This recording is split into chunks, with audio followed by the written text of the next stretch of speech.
자, 욥기 42장 우리 10절부터 17절까지 말씀입니다. 우리 천천히 같이 읽도록 할까요? 욥이 그의 친구들을 위하여 기도할 때 여호와께서 욥의 곤경을 돌이키시고 여호와께서 욥에게 이전 모든 소유보다 갑절이나 주신지라. 이에 그의 모든 형제와 자매와 이전에 알던 이들이 다 와서 그의 집에서 그와 함께 음식을 먹고 여호와께서 그에게 내리신 모든 재앙에 관하여 그를 위하여 슬퍼하며 위로하고 각각 캐시타 하나씩과 금고리 하나씩을 주었더라. 여호와께서 욥의 말년에 욥에게 천보다 더 복을 주시니 그가 양 14,000과 낙타 6,000과 소천 겨리와 암낙이 1,000을 두었고 또 아들 7과 딸 3을 두었으며 그가 첫째 딸은 여미마라 이름하였고 둘째 딸은 글시아라 이름하였고 셋째 딸은 게렌합북이라 이름하였으니 모든 땅에서 욥의 딸들처럼 아리따운 여자가 없었더라. 그들의 아버지가 그들에게 그들의 오라비들처럼 기업을 주었더라. 그 후에 욥이 140년을 살며 아들과 손자 4대를 보았고 욥이 늙어 나이가 차서 죽었더라. 아멘. 우리가 욥하면 고난의 사람으로 많이 기억을 합니다. 하지만 42장의 말씀을 보면 갑절의 복을 받은 사람으로도 우리가 기억을 하지요. 그가 받은 고난에 대해서 쉽게 말을 하지만 실상 욥이 받은 고난은 아무나 욥처럼 이겨낼 수 있는 고난은 아닙니다. 오늘 본문 말씀 10절의 후반부에 보면 여호와께서 욥에게 이전 모든 소유보다 갑절이나 주신지라.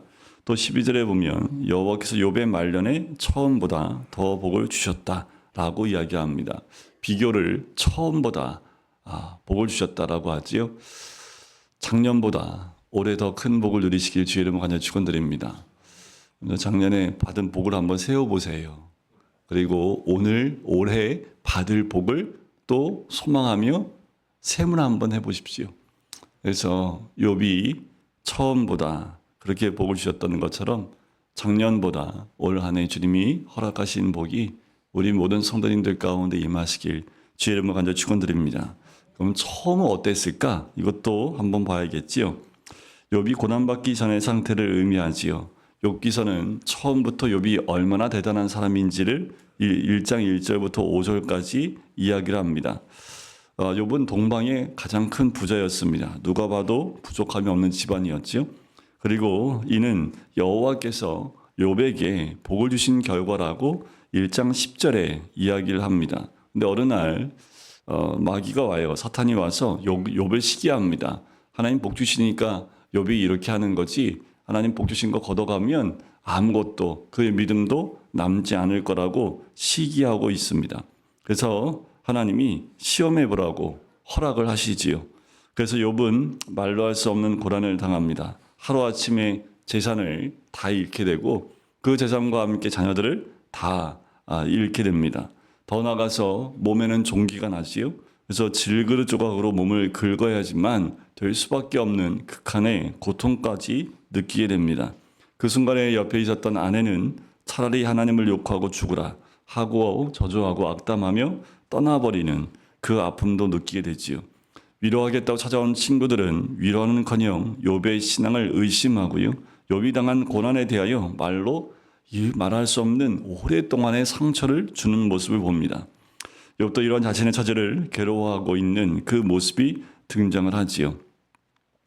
욥이 왜 이런 고난을 당할까? 라는 생각이에요. 왜 이런 고난을 당해야 했을까? 한쪽에 이런 생각이 듭니다. 욥이 나 때문에 고생을 하는구나. 욥이 2025년도에 하나님이 복을 주시기 위해서 욥을 이렇게 고난 가운데 이렇게 고생하고 있는 것을 우리에게 예표로 보여주고 계시는 것 아닌가라는 생각이 듭니다. 더 나아가서 이런 생각도 해봤어요. 작년에 내가 또 걸어왔던 믿음의 길, 또 올 한 해 걸어가는 그 믿음의 길이 어쩌면 우리 가정에서 대표로 내가 그 예표를 보여주기 위해서 그 믿음의 길을 가게 하시는 것 아닌가라는 거지요. 또 우리가 작년과 올 한 해 걸어가고 있는 그 믿음의 길, 욥과의 그 고난에 비하면 어쩌면 우리의 그 믿음의 길은 욥에 비하면 작을 수 있을지 모르겠지만 그렇지만 그런 고난을 허락하시는 이유도 욥처럼 그렇게 예표로 쓰이기 위해서 성경에 우리에게 보여주기 위한 고난이지 않을까. 그렇다면 우리의 믿음의 길도 우리 자녀들에게 또한 주변에 있는 믿지 않는 자들이나 또 많은 형제와 자매들에게 믿음의 예표를 보여주기 위해서, 그렇다면 여러분들 우리가 누구에게 보여주려고 하는 믿음은 아니지만 우리의 믿음이 그렇게 쓰임받을 수 있다면 여러분들 묵묵히 그 믿음의 길을 가시기를 주의 이름으로 간절히 축원드립니다. 욥이라고 여러분들 그런 시험 없었겠어요? 아내가 욕하고 죽으라고 했을 때 정말 욕하고 싶은 마음은 없었을까라는 거죠. 친구들이 와서 자꾸 찔러댔을 때 정말 욕하고 싶은 마음은 있지 않았을까? 여러 가지로 이야기했을 때 그 마음은 괴롭지 않았을까라는 거예요. 그 가운데에도 욥은 흔들리지 않았던 이유는 글쎄요, 욥이 나의 이런 모습이 후대에 있는 우리들에게 믿음의 귀감이 되기 위한 목적은 아니었을 겁니다. 하지만 그가 믿음을 지킴을 통해서 우리들에게 욥의 고난과 그 신앙이 우리한테는 큰 어떻게 보면 이정표가 될 수 있는 모습을 보여주고 있는 거지요. 욥이 받은 그 고난들, 하지만 오늘 받은 그 복을 보면 말년에 받았던 그 놀라운 갑절의 복에 대한 이야기를 우리에게 해주고 있지요. 처음부터 주신 복을 걷어가지 않으면 더 좋은 거 아닌가라는 생각을 해보기도 합니다. 자녀들이 그렇게 한순간에 죽고 모든 것을 빼앗기고 질병까지 얻는 그 고난이 꼭 욥에게 있어야 됐을까? 하지만 욥이 정말 온전한 자였다 할지라도 하나님이 그에게 고난을 허락하신 이유가 있겠지요. 단지 우리에게 예표로 쓰임받기 위해서 고난을 주신 것만은 아니겠지요. 여러 가지 이유가 분명히 있습니다. 완전한 자가 없기 때문에 하나님은 사단에 의해서 그에게 시험을 허락해 주셨지만 그 시험을 통해서, 고난을 통해서 하나님이 그의 신앙을 온전히 세우기 위한 하나님의 인도하심이 있었다라는 거지요. 그렇게 보면 우리 삶 가운데 오는 고난은 하나님이 허락하지 않은 고난이 없습니다. 사단이 유혹하고 시험 들게 하는 것도 사단이 하나님께 허락받지 않고는 우리를 건들 수가 없다라는 거지요. 그렇다면 욥에게 이런 시험이 온 것은 그의 신앙을 더 단단하고 정금 같은 신앙으로 우리를 그 욥을 세우기 위한 것 가운데 하나였다면 우리에게 오는 고난도, 우리에게 오는 시험도 마찬가지라는 거예요. 우리를 넘어뜨리고 죄 가운데 넘어뜨려서 나락으로 떨어뜨리려는 것이 아니라 오히려 그 고난을 통해서 우리의 믿음을 정금같이 세우기 원하신다라는 거지요. 그리고 그렇게 믿음 가운데 세워진 자에게 하나님은 그냥 있지 않으신다라는 거예요. 처음에 누렸던 그 복보다 더 큰 복으로 채워주신다라는 것을 우리는 욥을 통해서 볼 수 있습니다. 욥의 모습, 바로 복의 사람은 신앙의 절개를 지키고 견디고 이겨낸 사람이다 라고 우리는 볼 수 있어요. 욥은 끝까지 믿음을 지킵니다. 믿음의 정자를 지키지요. 사탄이 어떤 시험과 고난을 통해서 흔들어도 욥은 그 믿음의 정자를 지켰지요. 그리고 하나님을 통해서 갑절의 복을 받은 사람이 되었습니다. 욥은 처음보다 더한 복을 누릴 수 있는 신앙을 가진 사람이에요. 한결같습니다. 입술로 범죄하지 않는다라는 것이 특별히 나와요. 그리고 그는 하나님이 인정하시는 깊은 영성의 사람이었다라는 거지요. 욥은 복을 받을 만한 신앙과 삶이 있었다라는 거예요. 우리 올 한 해 그런 삶이 있기를 간절히 소원합니다. 하나님은 욥의 말년에 복을 주었다고 합니다. 그런데 말년하니까 삶의 끝자락이라고 생각할지 모르겠습니다. 우리가 생각하는 그 말 뜻은 그 말년 맞을지 모르지만 욥의 시대 때는요, 몇 년을 더 살아요? 40년을 더 살고 4대를 보고 삽니다. 그러면 지금에 생각하는 말년과 달라요. 말년인데 자식을 몇 명을 더 낳아요? 근데 이거는 우리하고 생각과 많은 것들이 다르다라는 것을 볼 수 있지요. 그렇다면 여기에 나오는 말년은 어떤 의미일까? 신앙적인 관점에서 보면 고난이 끝나는 시점이다라고 볼 수 있습니다. 글쎄요, 목사님, 고난이 끝날 수 있을까요? 그래요. 우리가 고난은 우리가 눈을 뜨고 호흡하고 있는 그 순간까지 고난은 항상 있게 되어져 있지요. 하지만 욥에게 오는 이런 큰 고난이 끝난 시점, 그리고 하나님이 욥의 그 고난을 통해서 인정받은 시점, 그것을 여기서는 말년이다라고 표현하고 있다라는 거지요. 말년하니까 여러분들 군대에서 말년되면 떨어지는 낙엽도 조심하라고 하잖아요. 그런데 신앙의 말년은요, 조심할 게 없습니다. 하나님 주신 복이 넘쳐나기 때문에 그래요. 오늘 올 한 해 여기 성경에서 말하는 그 말년이 1월 달에 오시길 주의로 간절히 축원드립니다. 12월 30일 날 그 말년이 와서 그것도 복이긴 해요. 하지만 여러분들 고난을 다 통과하시고 그 끝나는 그 시점에 하나님의 놀라운 복이 예비되어 있는 줄 믿습니다. 그렇다면 우리가 돌고 돌아가지 마시고 어떠한 환경이 와도 믿음의 환경과 믿음의 결단이 우리 가운데 있어야 될 줄 믿습니다. 그 복은 시련을 이긴 자에게 주신 결과이고 복은 고난을 이기는 자에게 주어지는 대가라는 그 뜻도 있지요. 16절에 보면 그 후에 욥이 140년을 살며 아들과 손자 4대를 보았다라고 이야기를 해요. 얼마나 큰 복입니까? 얼마나 많은 사람들이 소망하는 복일까라는 거지요. 자, 그렇다면 우리가 욥을 한번 보면 어떤 생각을 해야 될까라는 거지요. 처음보다 더 복을 받을 자격이 있던 사람이었다면 과연 나는 작년보다 올해 하나님이 복을 주실 만한 그런 자격이 있을까? 나는 작년에 비해서 올해 정말 갑절의 복을 받을 수 있는 사람이일까라는 것을 우리가 늘 생각하며 또 믿음 가운데 있어야 될 줄 믿습니다. 지금 욥과 같은 고난을 당한 사람은 없지요. 하지만 느낌에는 욥과 같은 고난 가운데 있다라고 생각하는 경우가 있습니다. 왜냐하면 남자들은 자기가 갔다 온 군대가 가장 어려운 군대라고 하지요. 그게 맞아요. 아내 여러분들 그냥 맞다고 해주십시오. 네, 거의 90%가 뻥일 수 있지만 그래도 남자들은요, 내가 근무한 곳이 가장 어려운 곳입니다. 왠지 아세요? 다른 데는 근무해 본 적이 없거든요. 그러니까 군대라는 곳은 다 힘든 곳입니다. 그래서 내가 겪는 것이 다 가장 힘든 군대예요. 고난도 마찬가지인 것 같아요. 내가 겪고 있는 고난이 욥에게 견줄 수 있냐? 어떻게 견뎌요? 이런 것보다 심적으로는 아마 욥도 비슷했을 거야 라는 그 마음이 들지 않겠습니까? 어쩌면 지금 우리가 걸어가고 있는 그 길이 욥이 걸어가는 길에 아마도 같은 모습이지 않을까라는 생각이 들어요. 많은 사람들이 욥이 받은 복은 부러워합니다. 하지만 욥처럼 고난받는 것은 싫어하지요.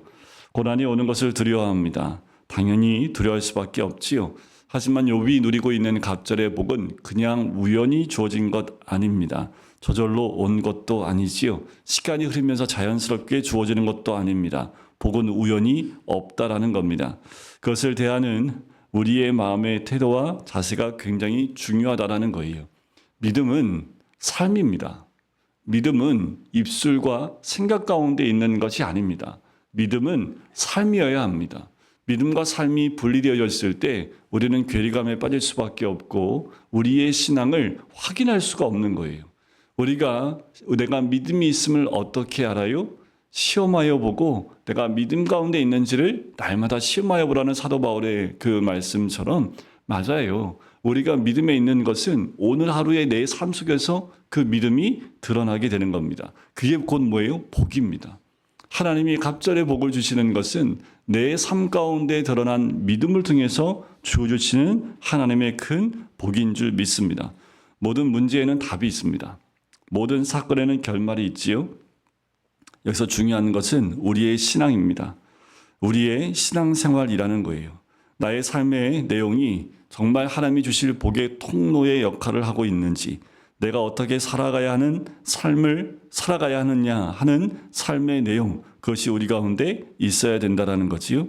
복을 받을 만한 삶, 그리고 삶의 현장에서 신앙을 지키는 우리의 모습, 그리고 그렇게 신앙의 끝, 시련의 끝에 있을 때 하나님이 처음보다 더 풍족해 하시는 하나님의 은혜를 누린다라는 거예요. 지금 그 과정 가운데 계신 분들 잘 견뎌 오셨습니다. 그리고 올해 또 잘 견뎌 가실 줄 믿습니다. 우리가 서로 격려하고 서로 위로하면서 이런 욥의 새 친구처럼 그건 네 죄야 하고 정죄하고 손가락질하는 그런 지체가 아니라 그 고난 가운데 있을 때 그 아픔을 함께하는 거지요. 그래서 오늘 10절 말씀과 11절 말씀에 보면 사람들이 와서 위로하는 사람이 오지요. 근데 제가 한쪽에 이렇게 생각했어요. 좀 일찍 좀 오지. 새 친구가 하고 4명이 와가지고 뒤집어 놓고 다 뒤집어 놨더니 인제 와가지고 그때 받았던 은혜에 감사해서 고난받고 있는 욥에게 여러 가지를 이렇게 주고 있는 모습을 보게 되지요. 여러분들 때가 있습니다. 도움의 때가 있고 열어주실 때가 있지요. 그때까지 어떻게 해요? 우리는 훈련되고 연단되어지는 것과 마찬가지입니다. 그렇다면 어떤 시련이 와도 어떤 아픔이 와도 신앙의 절개와 믿음의 정절을 지키는 것이 우리의 본분이어야 될 줄 믿습니다. 하나님은 단 한순간도 우리를 잊어버리지 않습니다. 단 한순간도 잊고 계시지 않다라는 거예요. 욥이 140년 동안 사대를 보았다라는 것, 축복의 삶이 이어졌다라는 겁니다. 늘 믿음의 절정 가운데, 믿음의 그 절정 가운데 올라가는 올 한 해가 되길 간절히 소원합니다. 이제까지의 삶의 신앙보다 올 한 해의 나의 믿음의 수준 자체가 한 단계 업그레이드 돼서 그 단계, 그 신앙의 모습 가운데서 누릴 수 있는 복을 다 누리시길 주의 이름으로 간절히 축원드립니다.